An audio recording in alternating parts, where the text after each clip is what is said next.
Paano natin mahanap ang tamang tao para sa atin? Lapid po ulit para sa isang maikling mental health kwentuhan. Ngayong papalapit na ang Valentine's Day o Araw ng Mga Puso, may iba sa atin na naghahanap pa rin o hinahanap pa rin natin yung tamang tao para sa atin. So, busy, no? Okay, para masagot ang tanong na yan, ito ang pwede kong ma-share tungkol dyan. To find the right person is to be the right person. Ika nga, para mahanap natin yung tamang tao, kailangan tayo ay maging tamang tao. Okay? Medyo mahirap, medyo challenging. Laliman natin. Paano natin gagawin to? Ang magagawa natin ay mag-focus tayo sa sarili natin. I-develop natin ang sarili natin, mag-grow tayo as a human person. Kung ano yung hinahanap natin sa partners natin. Kumbaga, yung mga characteristics. Gusto natin ng loyal?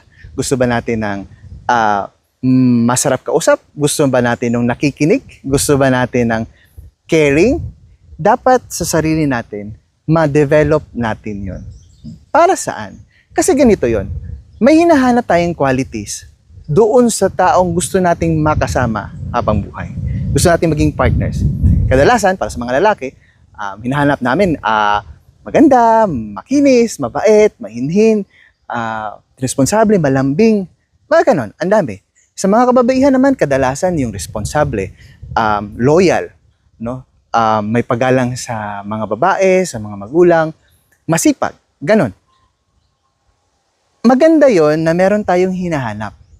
Kaya lang, ang tanong nun, pag dumating ang panahon na nandyan na yung tao, nakilala na natin, nasa harap na natin, sabi natin, ay, eto na yun. Eto na yung taong yun dahil nasa kanya na yung mga kataingiang hinahanap ko.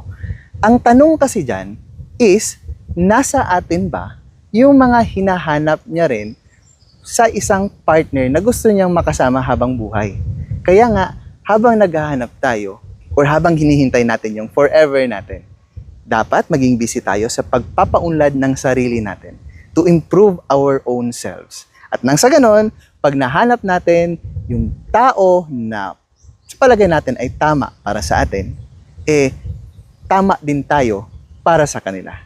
Ito po ulit si Hes Lapid, ang Mr. Basura ng Sanitary Landfill ng LGU Polomolok.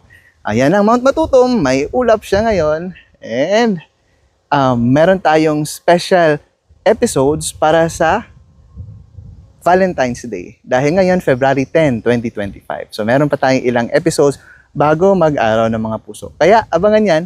Maraming salamat. Hanggang sa muling pagkikita. God bless everyone. Bye-bye!